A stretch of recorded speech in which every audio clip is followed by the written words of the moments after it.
Capítulo 9. Abimeleque, filho de Jerubbaal, foi a Siquém, aos parentes de sua mãe, e falou com eles e com toda a geração da casa de seu avô materno, dizendo: Peço-lhes que perguntem a todos os cidadãos de Siquém: o que é melhor para vocês? Que 70 homens, todos os filhos de Jerubbaal, dominem sobre vocês, ou que vocês sejam dominados por apenas um? Lembrem-se também de que eu sou osso e carne de vocês. Então os parentes de sua mãe falaram a todos os cidadãos de Siquém todas aquelas palavras, e o coração deles se inclinou a seguir Abimeleque, porque disseram: é nosso irmão, e deram-lhe 70 peças de prata da casa de Baal-Berite, com as quais Abimeleque contratou uns homens levianos e atrevidos que o seguiram. Foi à casa de seu pai em Ofra e matou os seus irmãos, os filhos de Jerubbaal, 70 homens, sobre uma pedra.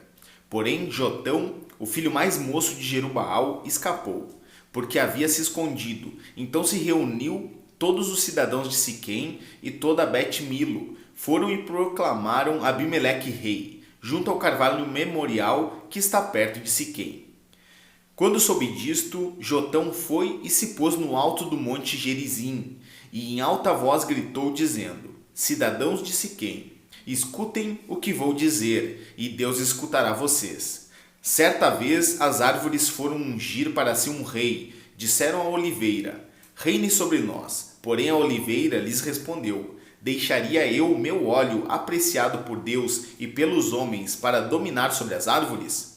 Então as árvores disseram à figueira: venha você e reine sobre nós. Porém a figueira lhes respondeu: deixaria eu a minha doçura e o meu bom fruto para dominar sobre vocês? Então as árvores disseram à videira: venha você e reine sobre nós. Porém a videira lhes respondeu: deixaria eu o meu vinho, que agrada a Deus e aos homens, para dominar sobre as árvores? Então todas as árvores disseram ao espinheiro: venha você e reine sobre nós. E o espinheiro respondeu às árvores: se é verdade que querem me ungir rei sobre vocês, venham e se refugiem debaixo da minha sombra. Mas se não, que do espinheiro saia fogo que consuma os cedros do Líbano.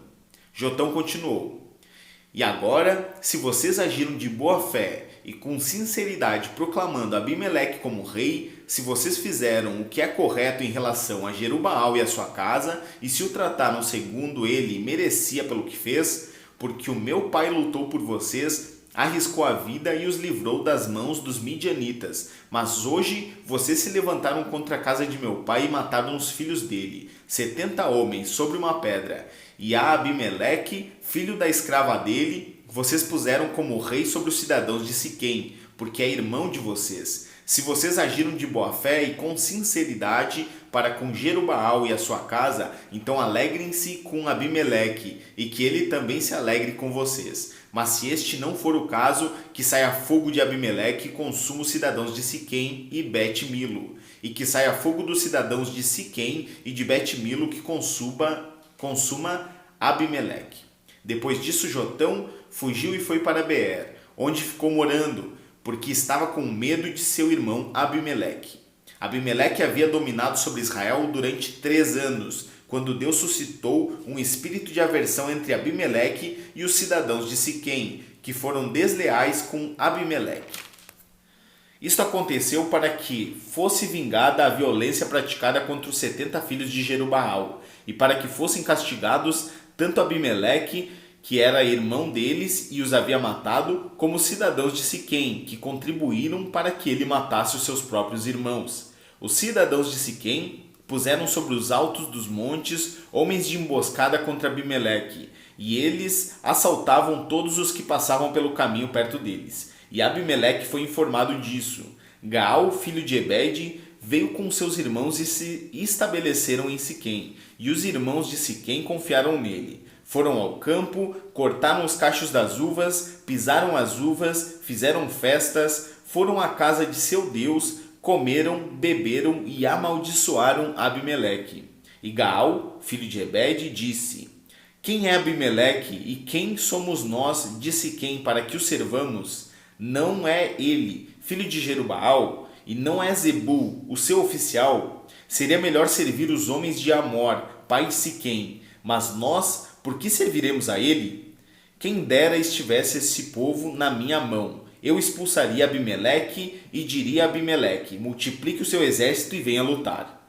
Quando Zebul, governador da cidade, ouviu as palavras de Gaal, filho de Ebed, ficou furioso e enviou secretamente mensageiros a Abimeleque dizendo: eis que Gaal, filho de Ebed, e seus irmãos vieram a Siquém e estão alvoroçando a cidade contra você. Levante-se de noite, você e o povo que estiver com você, e ponha-se de emboscada no campo. Levante-se pela manhã ao sair do sol e ataque a cidade. Quando Gaal com a sua gente sair para atacar, faça com ele o que estiver ao seu alcance.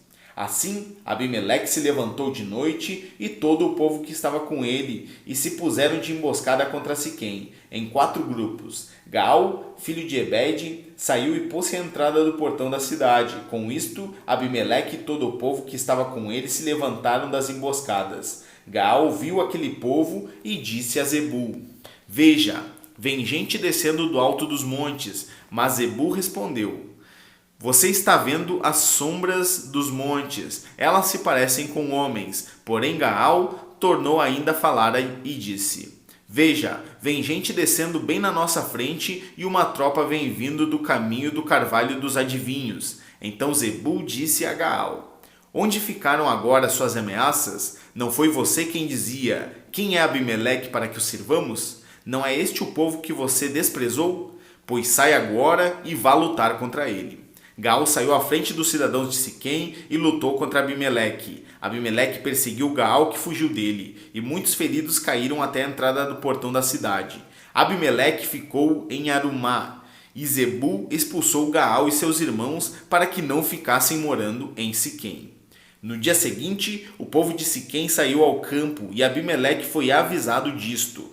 Então ele reuniu seus homens e dividiu em 3 grupos e os pôs de emboscada no campo. Quando Abimeleque viu que o povo saía da cidade, levantou-se contra eles e os atacou. Abimeleque e o grupo que estava com ele correram e tomaram posição junto à entrada da cidade, enquanto os outros 2 grupos atacaram todos os que estavam no campo e os destroçaram. Abimeleque lutou contra a cidade durante todo aquele dia. Tomou a cidade e matou o povo que nela havia. Arrasou a cidade e espalhou sal sobre ela. Todos os cidadãos da torre de Siquém souberam disso e entraram na fortaleza no templo de El-Berite. Mas Abimeleque soube que todos os cidadãos da torre de Siquém se haviam reunido. Então ele subiu o monte Salmão, ele e todo o seu povo. Abimeleque pegou um machado e cortou o galho de uma árvore. Ele o levantou, pôs no ombro e disse ao povo que estava com ele: o que vocês me viram fazer, façam também vocês depressa. Assim, cada um deles cortou um galho e seguiu Abimeleque. Puseram os galhos ao redor da fortaleza e os incendiaram. Assim morreram todos os que estavam na torre de Siquém, mais ou menos 1000 pessoas, homens e mulheres. Então Abimeleque foi a Tebes, sitiou a cidade e a tomou. Havia, porém, no meio da cidade uma torre forte, e todos os homens e mulheres, todos os moradores da cidade fugiram para lá. Fecharam as portas da torre e subiram ao terraço. Abimeleque veio até a torre, lutou contra ela e se aproximou da porta para a incendiar. Mas uma mulher jogou uma pedra superior de moinho sobre a cabeça de Abimeleque e lhe quebrou o crânio. Então Abimeleque chamou depressa o moço, seu escudeiro, e lhe disse: tire a sua espada e me mate, para que não se diga que uma mulher me matou. O moço o atravessou com a espada, e ele morreu. Quando os homens de Israel viram que Abimeleque já estava morto, foram embora, cada um para sua casa. Assim Deus fez cair sobre Abimeleque o mal que ele havia feito a seu pai, ao matar os seus 70 irmãos. De igual modo, Deus fez cair sobre a cabeça dos homens de Siquém todo o mal que haviam praticado. Assim veio sobre eles a maldição de Jotão, filho de Jerubaal.